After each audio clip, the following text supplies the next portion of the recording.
नमस्कार, स्वागत है आप सभी लोग का हमारे चैनल इंग्लिश मास्टरी पर। मैं धर्मेंद्र कुमार ओझा, आप लोगों का इंग्लिश टीचर, आज आप सभी लोगों के लिए नया वीडियो लेकर के आया हूँ। आज हम इस वीडियो में क्लास 10th की बुक फर्स्ट फ्लाइट का पहला chapter a letter to God का वर्ड टू वर्ड एक्सप्लेनेशन देखने वाले हैं। यदि आप हमारे नए व्यूवर्स हैं, नए सब्सक्राइबर हैं, तो सबसे पहले इस चैनल को सब्सक्राइब कर दें और बेल नोटिफिकेशन दबाना ना भूलें, ताकि आपको नए वीडियोस का नोटिफिकेशन जल्द से जल्द मिलता रहे। ज़्यादा देर न करते हुए हम इस वीडियो को शुरू कर रहे हैं। हम लेंचो और उसके बैकग्राउंड की कहानी को जानने वाले हैं वर्ड टू वर्ड एक्सप्लेनेशन के थ्रू। तो चलिए let's start chapter 1 a letter to God. आज इस चैप्टर का वर्ड टू वर्ड एक्सप्लेनेशन देखने वाले हैं। तो चलिए शुरू करते हैं। Paragraph 1। The house, the only one in the entire valley, sat on the crest of a low hill. From this height, one could see the river and the field of ripe corn dotted with flowers that always promised a good harvest. The only thing the earth needed was a downpour, or at least a shower. Throughout the morning, Lencho, who knew his fields intimately, had done nothing else but see the sky towards the northeast. यह घर, जो पूरी घाटी में अकेला था, एक नीची पहाड़ी की चोटी पर स्थित था।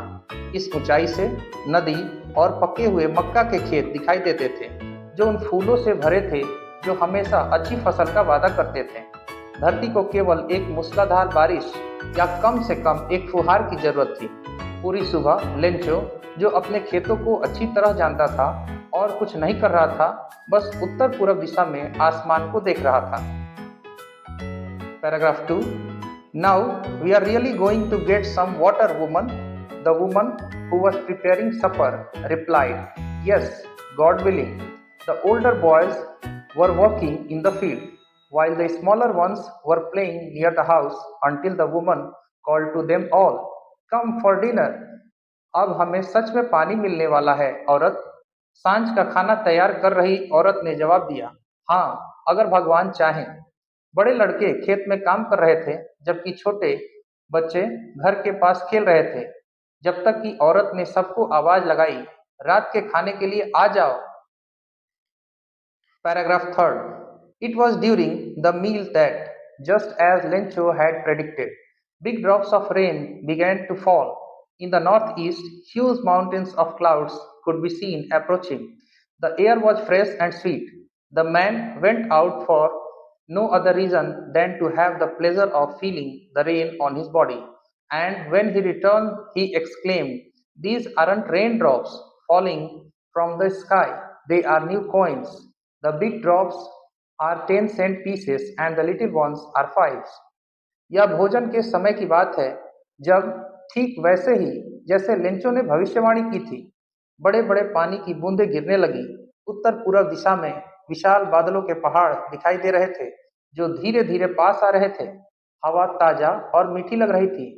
वह आदमी बाहर सिर्फ इसलिए गया ताकि बारिश की बूंदों को अपने शरीर पर महसूस करने का आनंद ले सके, और जब वह लौटा तो उत्साह से बोला, ये आसमान से गिरती बारिश की बूंदें नहीं, ये तो नए सिक्के हैं। बड़ी बूंदें 10 सेंट के सिक्के और छोटी वाली 5 सेंट की। Paragraph 4। With a satisfied expression, he regarded the field of ripe corn with its flowers, draped in a curtain of rain. But suddenly a strong wind began to blow, and along with the rain, very large hailstones began to fall. These truly did resemble new silver coins. The boys, exposing themselves to the rain, ran out to collect the frozen pearls. संतुष्ट भाव के साथ उसने फूलों से भरे पके हुए मक्के के खेत को देखा, जो बारिश की चादर में लिपटा हुआ था। लेकिन अचानक तेज हवा चलने लगी और बारिश के साथ साथ बहुत बड़े ओले गिरने लगे। ये सचमुच नए चांदी के सिक्के की तरह लग रहे थे। बच्चे बारिश में भीगते हुए बाहर दौड़ गए और उन जमी हुई मोतियों को इकट्ठा करने लगे। Paragraph 5। It's really getting bad now, exclaimed the man. I hope it passes quickly. It did not pass quickly. For an hour, the hail rained on the house, the garden, the hillside, the cornfield, on the whole valley. The field was white, as if covered with salt. अब तो हालत वाकई खराब होते जा रहे हैं, आदमी ने चौंक कर कहा। उम्मीद है कि यह जल्दी थम जाएगा। यह जल्दी नहीं थमा। एक घंटे तक ओले घर, बगीचे, पहाड़ी, मक्का के खेत और पूरी घाटी पर बरसते रहे। खेत ऐसा लग रहा था जैसे उस पर नमक की सफेदी बिछी हो। Paragraph 6. Not a leaf remained on the trees. The corn was totally destroyed. The flowers were gone from the plants. Lencho's soul was filled with sadness. When the storm had passed, he stood in the middle of the field and said to his sons, a plague of locusts would have left more than this. The hail has left nothing. This year we will have no corn. पेड़ों पर एक भी पत्ता नहीं बचा था। मक्का पूरी तरह से नष्ट हो गया था। पौधों से फूल भी गायब हो गए थे। लेंचो की आत्मा दुख से भर गई थी। जो तूफान गुजर गया तो वह खेत के बीचों बीच खड़ा हुआ और अपने बेटों से बोला, टिड्डियों की विपत्ति भी इससे ज्यादा छोड़ जाती। ओलों ने तो कुछ भी नहीं छोड़ा। इस साल हमारे पास मक्का नहीं होगा। Paragraph 7. That night was a sorrowful one. All our work for nothing. There's no one who can help us. We'll all go hungry this year. उस रात का माहौल बहुत दुखद था। हमारी सारी मेहनत बेकार गई। कोई नहीं है जो हमारी मदद कर सके। इस साल हम सब भूखे रह जाएंगे। Paragraph 8. But in the hearts of all who lived in that solitary house in the middle of the valley, there was a single hope, help from God. Don't be so upset, even though this seems like a total loss. Remember, no one dies of hunger. That's what they say. No one dies of hunger. लेकिन घाटी के बीचों बीच उस एकाकी घर में रहने वाले सभी लोगों के दिलों में एक ही उम्मीद थी, भगवान से मदद। इतना परेशान मत हो, भले ही यह पूरी तरह से नुकसान जैसा लग रहा हो। याद रखो, भूख से कोई नहीं मरता। लोग भी यही कहते हैं, भूख से कोई नहीं मरता। Paragraph 9. All through the night, Lencho thought only of his one hope, the help of God, whose eyes, as he had been instructed, see everything, even what is deep in one's conscience. Lencho was an ox of a man, walking like an animal in the fields, but still he knew how to write. The following Sunday, at daybreak, he began to write a letter which he himself would carry to town and place in the mail. It was nothing less than a letter to God. पूरी रात Lencho के मन में केवल एक ही उम्मीद थी, भगवान की मदद। उस भगवान की जिसकी आंखें, जैसा उसे सिखाया गया था, सब कुछ देखती हैं, यहाँ तक कि किसी के अंतर मन में छिपी बातें भी। लेंचो एक मजबूत इंसान था, खेतों में जानवर की तरह मेहनत करने वाला, लेकिन फिर भी उसे लिखना आता था। अगले रविवार सुबह होते ही उसने एक चिट्ठी लिखना शुरू की, जिसे वह खुद शहर में जाकर डाक में डालने वाला था। यह चिट्ठी किसी और के लिए नहीं, बल्कि खुद भगवान के नाम थी। Paragraph 10. God, he wrote, if you don't help me, my family and I will go hungry this year. I need 100 pesos in order to sow my field again and to live until the crop comes because the hail stops. भगवान, उसने लिखा, अगर आपने मेरी मदद नहीं की तो इस साल मेरा परिवार और मैं भूखे रह जाएंगे। मुझे अपने खेत में दोबारा बुआई करने और फसल आने तक गुजारा करने के लिए 100 पैसों की जरूरत है, क्योंकि ओलों की बरसात ने dot dot dot.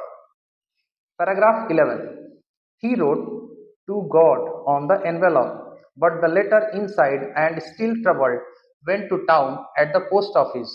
He placed a stamp on the letter and dropped it into the mailbox.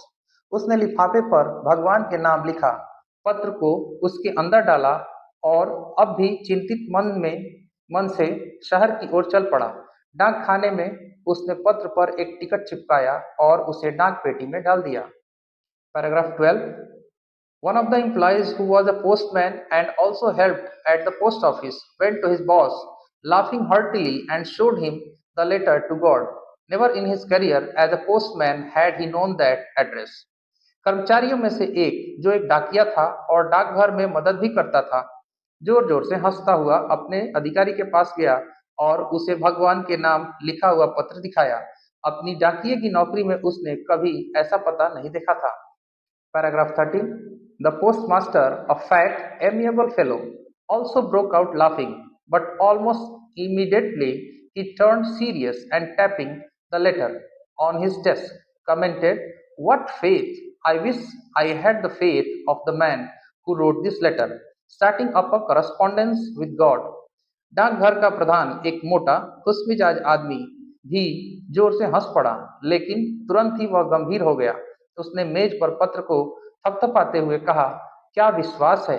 काश मेरे पास भी उस आदमी जैसा विश्वास होता जिसने यह पत्र लिखा है। भगवान से पत्राचार शुरू कर रहा है। Paragraph 14.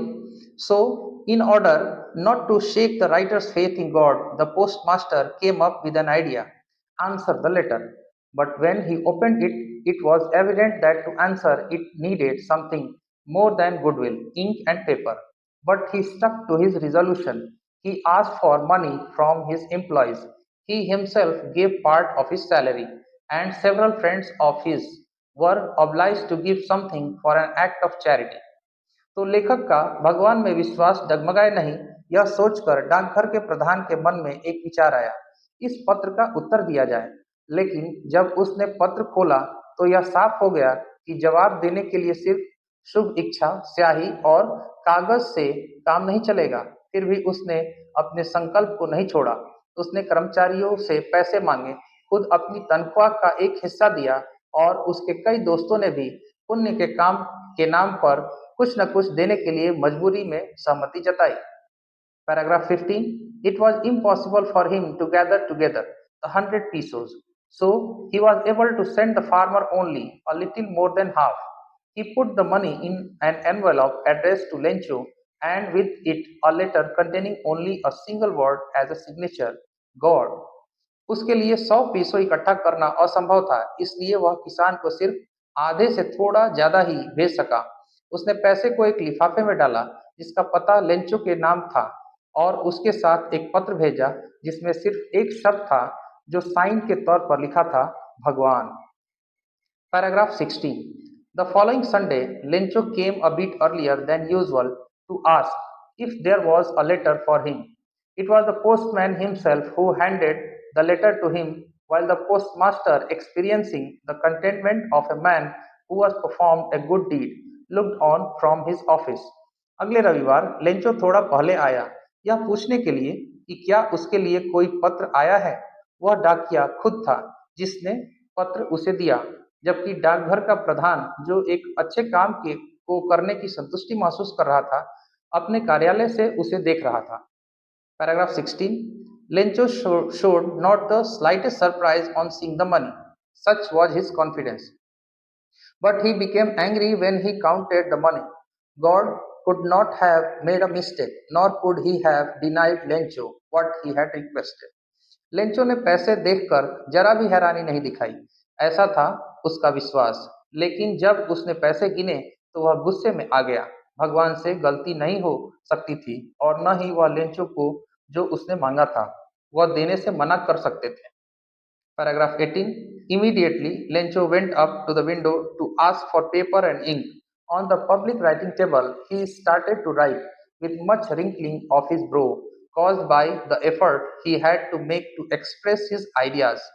When he finished, he went to the window to buy a stamp, which he licked and then affixed to the envelope with a blow of his fist. तुरंत ही लेंचो खिड़की तक गया और कागज और स्याही मांगी। सार्वजनिक लेखन टेबल पर उसने बहुत जोर लगाकर अपने विचारों को व्यक्त करने के प्रयास के कारण अपनी भौं को सिकोड़ते हुए लिखना शुरू किया। जब वह खत्म हुआ तो वह खिड़की के पास गया एक टिकट खरीदने के लिए, जिसे उसने जीभ से चाटा और फिर अपनी मुट्ठी से उसे लिफाफे पर चिपका दिया। Paragraph 19. The moment the letter fell into the mailbox, the postmaster went to open it. It said, God, of the money that I asked for, only 70 pesos reached me. Send me the rest, since I need it very much. But don't send it to me through the mailbox because the post office employees are a bunch of crooks. Lencho. जैसे ही पत्र डाक पेटी में गिरा, डाकघर के प्रधान ने उसे खोलने के लिए जाकर खोला। उस पत्र में लिखा था, भगवान, जो पैसे मैंने मांगे थे उनमें से केवल 70 पैसों ही मेरे पास पहुंचे। बाकी के पैसे भेजो क्योंकि मुझे बहुत जरूरत है, लेकिन इन्हें डाक के जरिए मत भेजना क्योंकि डाकघर के कर्मचारी सारे ठग हैं। लेंचो। यहाँ ये चैप्टर का वर्ड टू वर्ड एक्सप्लेनेशन खत्म होता है। उम्मीद है आपको एक एक चीज समझ में आया होगा। अगर कोई चीज आपको नहीं समझ में आई है तो आप हमें कमेंट करके बता सकते हैं। Thank you. उम्मीद करते हैं आपको यह एक्सप्लेनेशन बहुत अच्छा लगा होगा और बहुत अच्छे तरह से समझ में आया होगा। आपको जो भी चीज़ अपना ओपिनियन है आप हमें कमेंट में बता सकते हैं। आपको यह वीडियो कैसा लगा, कैसा नहीं लगा, क्या इसमें सुधारा जा सकता है। आप अगर हमारे इस समरी पार्ट को देखना चाहते हैं इसी वीडियो का, तो इस चैनल पर समरी पार्ट भी डाला हुआ है, आप उसे जाकर देख सकते हैं। मिलते हैं नए चैप्टर के साथ, नए समरी के साथ। Thank you.